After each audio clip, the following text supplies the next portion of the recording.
On the 29th of May 2024, South Africa is going to hold general elections. Yes, the Independent Electoral Commission of South Africa is going to help conduct the elections as usual. I want to talk about the political economy of South Africa and Zimbabwe. I want to discuss the two economies because they have a lot in common. They have similar problems, and they both had iconic figures in the name of Nelson Mandela of South Africa and Robert Mugabe of Zimbabwe.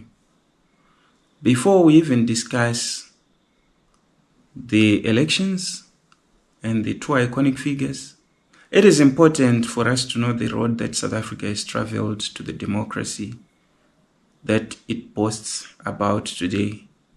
We know that since 1994, South Africa has had 5 presidents, and their names: Mandela himself, Thabo Mbeki, Kgalema Motlanthe,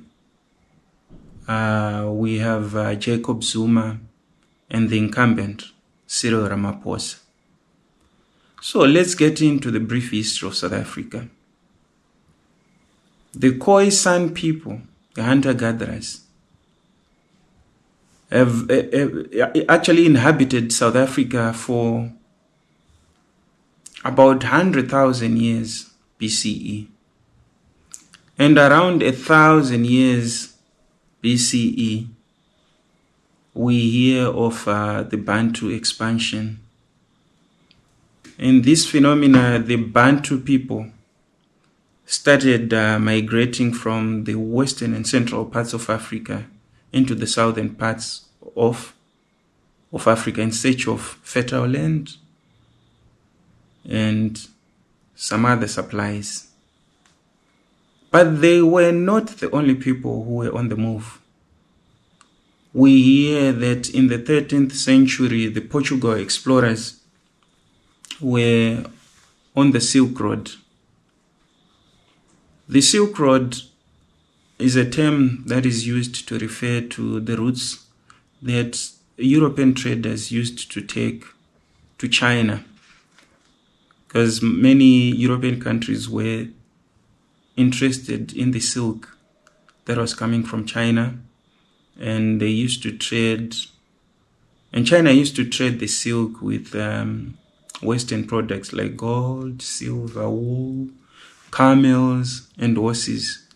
Beyond the silk, China itself had dyes and teas. So that's how their trade was like.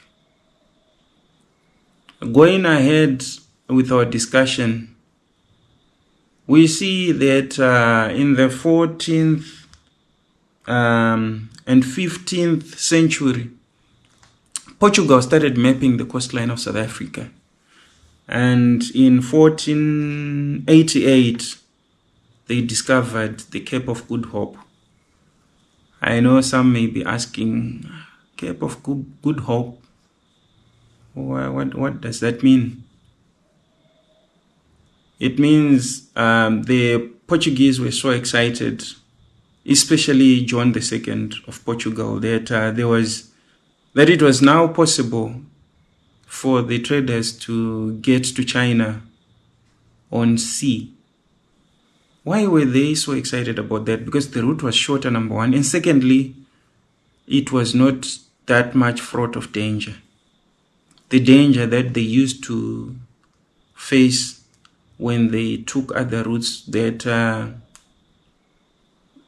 passed via Mongolia.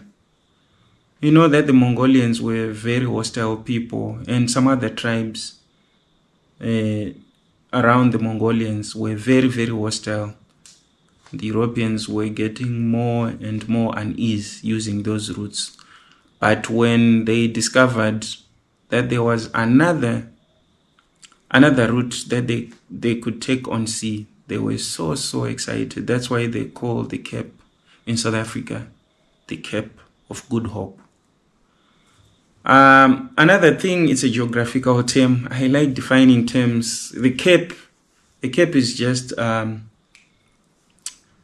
high landmass that protrudes into the sea.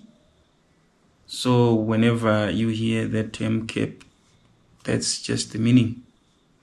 We see that in 1652, the Dutch East Indian Company, the Dutch East Indian Company is the most popular trading company of the time, because it was given that that right by the parliament in Netherlands, in The Hague. It was more of a quasi-government institution on the move that had the right to wage wars, right to even arrest people who would rise against them. They had a lot that they could do that resembled a government. So we see that the Dutch East Indian Company, led by the popular or the unpopular Jan van Riebeeck, they actually discovered a post or established a post in Cape Town. They established a post in Cape Town. That means a lot started happening around that area. We see that there was this emergence of a group of people that they call the Vryburgers. I don't know how to pronounce that. It's an Afrikaans term. It's more like Vryburgers, European workers who settled at the Cape, and these guys started doing farming there, and that led to the expansion of that area and the growth of that town that we call Cape Town today. So in now I'm already in the 19th. No, we are not even there. Around 1795 and 1806, the British invaded the Cape Colony. You know, the British were they were so keen on invading the whole world, I think. So they invaded the Cape Colony, triggering mass migration, meaning those Dutch, the Cape Dutch, the Dutch that were stationed at the Cape started migrating, ran away from the British, running away from the invasion. Then they started going inland. They started getting their own colonies, like the Orange River Colony.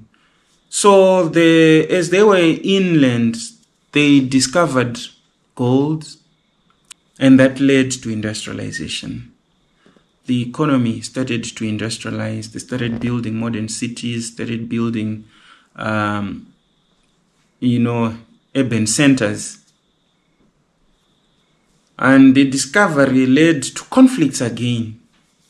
I mean, the discovery of the gold, leading to the Boer Wars. They both wanted to control the mining activities. They want everything to themselves, especially the British. We see that in 1880, or let's say between 1880 and 1881, there was the first Anglo-Boer War.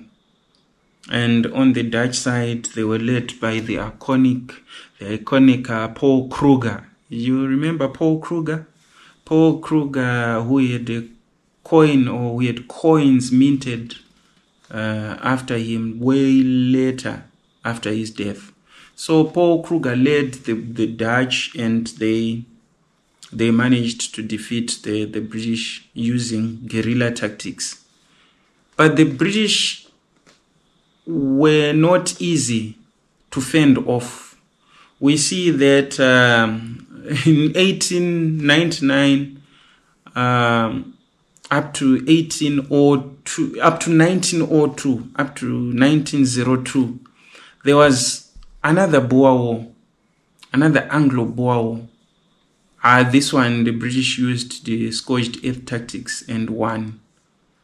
They made it very difficult for the for the tactics of the Dutch to win the day. Their guerrilla tactics were defeated because of the scorched earth. Scorched earth tactics is when you actually tamper with supplies, including water. So they found it very difficult, and that led to Paul Kruger himself fleeing from South Africa to Clarence in Switzerland. And a few months down the line, about 6 months down the line, he died in 1902. He was then carried back to South Africa and buried in what we call today Pretoria. He's an iconic figure, that Paul Kruger, the Dutchman. So going ahead, we see that in 1910, there was an amalgamation. This is now the hand of the British. They had to do an amalgamation of the Cape Colony, the colony of Natal, the colony of Transvaal, and the Orange River colony through a South African Act that was passed in 1909. We see that in 1934, the Status of the Union, yes, this is very important. The Status of the Union Act meant that South Africa itself had become a fully sovereign state, a nation within the British Empire itself. This is very important for us to know. I said we have to know this so that we appreciate the elections in South Africa on the 29th of May 2024. So you see that in 1960, there was a referendum that led to the Republic of South Africa, yes, and between 1948 and 1994, politics then were dominated by the Afrikaner nationalism, and that led to what we know today is apartheid, the appalling apartheid. Apartheid took center stage. That meant racial segregation and white minority rule, and black people were driven into Bantustans. About 10 of them around South Africa. They were stripped of their rights. As for now, we end here. This is the first part of the political economy of South Africa and Zimbabwe. We'll continue. Please remember to subscribe, share, comment, and press that bell so that next time when we drop a program, you'll be the first one to get it. Thank you so much.